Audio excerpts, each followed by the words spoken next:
Olá, galerinha! Vamos estudar um pouquinho de história? Sou o professor Macari e vamos falar hoje de o Iluminismo, ciência e razão entre os séculos 17 e 18. Muito bem, para nós podermos entender um pouquinho o Iluminismo, vamos ver o que está acontecendo na Europa até o século 18? A Idade Média ela marcou muito o pensamento ali europeu. Por quê? Ela tinha uma visão religiosa da realidade e também uma perspectiva a partir do absolutismo dos reis. Havia, na verdade, muita intolerância religiosa e acreditava-se, inclusive, que os reis tinham até poderes divinos para governar. Dentro desse contexto, nós tínhamos o domínio do chamado Antigo Regime. O que nós consideramos o Antigo Regime? É o período que dominava-se nos governos reis absolutistas. Quando a gente fala de reis absolutistas, é aquele rei que ele pode agir inclusive acima da lei. Por isso que a gente fala reis absolutistas. A influência da Igreja Católica era muito forte nesse momento. Nesse período tinha uma economia mercantilista, não era bem uma economia capitalista, era uma economia mais voltada para o metalismo, o acúmulo de metais preciosos. Também existiam classes muito privilegiadas, como por exemplo o clero, a nobreza, eram muito privilegiados nisso. Em contrapartida, em detrimento do quê? De uma burguesia, entre aspas, não tão forte assim naquele período, e uma população bastante prejudicada por conta desse domínio. Ainda na Europa, até o século XVIII, nós vamos voltar um pouquinho entre os séculos XV e XVI. Aqui tem dois fatos muito importantes. Primeiro, o Renascimento, que é a volta da cultura greco-romana, né? Que havia no período ali da Idade Média sido obscurecida, então, tanto pelo poder da Igreja como dos reis absolutistas, né? E a Reforma Protestante, que foi muito importante porque trouxe, de certa forma, mais liberdade religiosa. Isso, tanto o Renascimento como a Reforma Protestante, valorizou demais a ideia individual, a ideia do homem, né? E também eles trouxeram novas perspectivas quanto à ciência, novas perspectivas quanto à cultura e, como já disse, também dentro da área religiosa. Nos séculos XV e XVI também, nós podemos somar ali o crescimento do comércio e a ascensão de uma burguesia já mais avançada, uma burguesia que já tinha mais condições, até porque nós temos ali, como nós vemos na Revolução Inglesa, né, há um fortalecimento muito forte da burguesia por conta da Revolução Puritana, a Revolução Gloriosa, que vai ali trazer muitos elementos favoráveis à própria Revolução Industrial que ocorrerá a partir do século XVIII. O poder da igreja, nesse sentido aí, acaba sendo questionado. Isso, por conta de um senso mais crítico, acaba enfraquecendo um pouquinho mais a intervenção da igreja nas questões do Estado, por exemplo. O que foi, na verdade, o Iluminismo? O Iluminismo foi o movimento mais importante de transição da Idade Média para a Idade Moderna, por meio de críticos que questionavam o Antigo Regime, como nós já falamos ali, considerado atrasado, que buscavam a difusão das luzes do conhecimento racional, dissipando o quê? As trevas do Antigo Regime. Por isso que muitas vezes a gente fala que no Antigo Regime, na Idade Média, houve um período de obscuridade, um período, entre aspas, né, de trevas. O ser humano teria o esclarecimento necessário para alcançar a independência intelectual e social pensando por si mesmo. Esse era o grande direcionamento daqueles que eram chamados de iluministas. Quem eram então os iluministas? Eram filósofos críticos do Antigo Regime, origem na Inglaterra e na França a partir do século XVII. Eles buscavam explicar questões a partir da razão em detrimento da fé. Mudaram sistemas políticos, sociais, religiosos, científicos e promoveram rupturas nas mentalidades europeias. Essa foi a grande contribuição do Iluminismo. Resumindo isso em palavras, ela valorizou o senso crítico do indivíduo e não aquele pensamento que todos teriam que ter a mesma religião, a mesma forma de pensar ou a mesma forma de acreditar na maneira com que se governava uma nação. Dois polos dinâmicos foram a França, o centro, na verdade, né, irradiador da filosofia iluminista, com movimentos revolucionários que combatiam o antigo regime, defendia a liberdade, a igualdade, a razão e, claro, o direito que todos deveriam ter de forma igual. A Inglaterra também foi propulsora de grandes mudanças econômicas, sociais, como já mencionei ali, as revoluções inglesas, políticas culturais e principalmente ali a questão da indústria. Ela vai trazer ali muito enriquecimento, vai trazer uma nova forma de se ver a vida, alcançando aí muitos países do mundo. Hoje, atualmente, praticamente todos os países foram alcançados a partir das ideias iluministas. Na política ali, ao longo do processo de centralização política, que conduziu ao absolutismo desde a Idade Média. Isso aqui era o antigo regime, que era visto como um atraso para o iluminismo. Atrasava demais o desenvolvimento social. Na economia, esse atraso prevalecia o setor agrário, um estilo meio que feudal, impedindo o crescimento comercial e industrial. E na sociedade ali permanecia uma estrutura sócio-feudal, ou seja, clero, nobreza e camponeses. Isso precisaria, na perspectiva iluminista, ser mudado.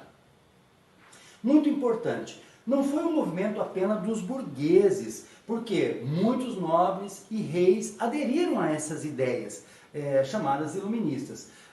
Trouxeram a valorização da pesquisa científica, o fortalecimento de pressupostos naturalistas, sem intervenções sobrenaturais, o fim do antigo regime e o poder das ideias a partir somente da igreja.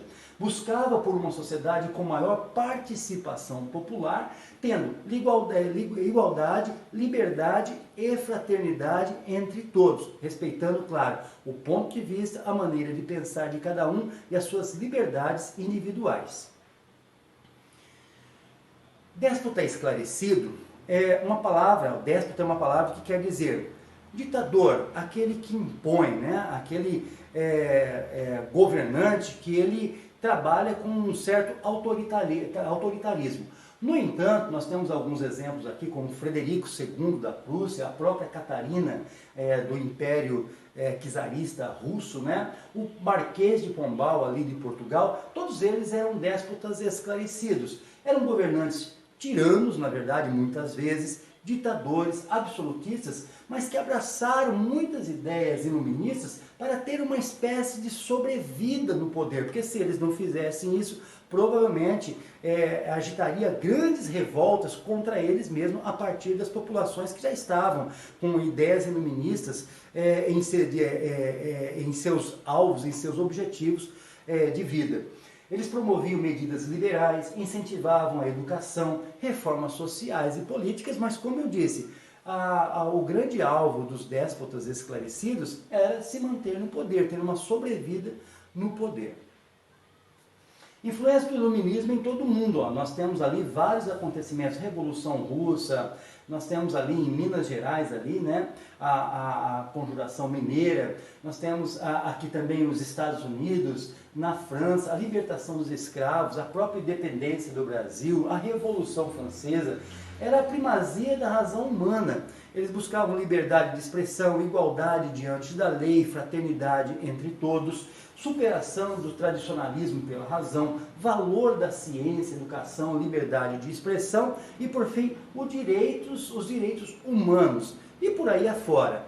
Não quer dizer que eles estão isentando da fé, muito pelo contrário, o que eles querem é mais liberdade para as pessoas poderem cultuar o seu Deus, a maneira com que ele lesse, por exemplo, no caso do movimento protestante, leria a Bíblia, interpretaria e seguiria Deus conforme a interpretação que ele achasse justo para ele como indivíduo. Nós tivemos importantes iluministas na história e suas ideias no século XVII. Por exemplo, nós tivemos aí, olha, Galileu Galilei, quanto menos alguém entende, mais quer discordar.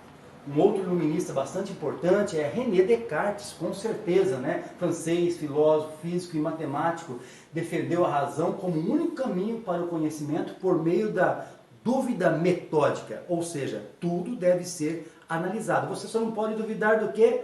Da própria dúvida.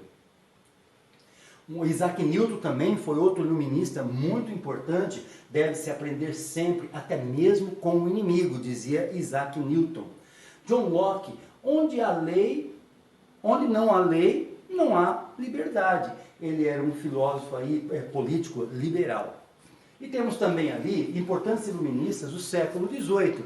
Olha só, para você ver, nós temos aqui o Montesquieu. O que não for bom para a colmeia, não é bom para a abelha. Veja que frase interessantíssima ali de Montesquieu. É dele, defendeu a separação dos poderes executivo, legislativo e judiciário, equilibrados, limitando-se entre si, porque só o poder pode equilibrar o poder. Na verdade, são as divisões do poder que nós temos hoje nas democracias, em muitos países aí, inclusive no Brasil. Jean-Jacques Rousseau, a verdadeira felicidade não pode ser descrita, ela é sentida. Ele então é considerado um pensador democrático, fazendo valer a vontade da maioria. Ele é um dos precursores das ideias socialistas. Dúvida não é uma condição agradável, mas certeza é uma condição absurda, dizia Voltaire. Voltaire também, um grande iluminista do século XIX.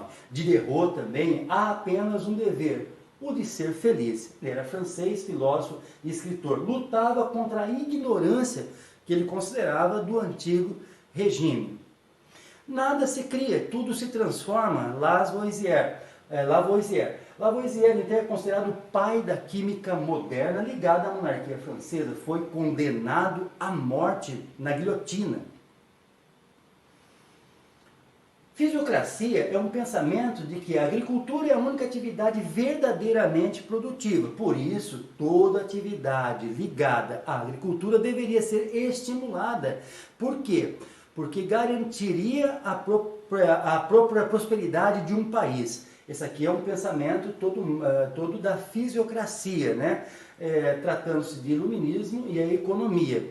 Nesse sentido aí, alguns pensadores importantes, como François Quesnay, ele era um fisiocrata, ele acreditava no laissez-faire, que era deixar fazer, liberdade total de comércio e fim dos monopólios comerciais. Era o pensamento econômico desse pensador.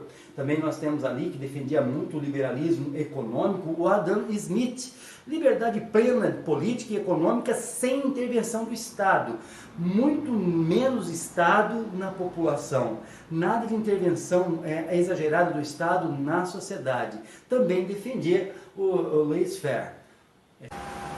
Pensadores iluministas econômicos, nós temos ali também Davi Ricardo, Thomas Malthus, Stuart Mill, formavam a escola clássica da economia, provendo liberdade de comércio entre as nações, totalmente o fim do pacto colonial. Nós temos a importância das ideias iluministas para os nossos dias. Qual é a grande importância? Veja só, limitação do absolutismo monárquico, divisão do poder do rei, poder executivo, o rei, poder legislativo, o parlamento e poder judiciário, os juízes. Voltaire ali, ele trabalha a liberdade de expressão. Falamos um pouquinho então sobre o iluminismo e com o decorrer dos estudos nós vamos aprendendo cada vez um pouquinho mais sobre esse grande e importante grupo, movimento que aconteceu ali a partir dos séculos XVII e XVIII, que influencia até nossos dias.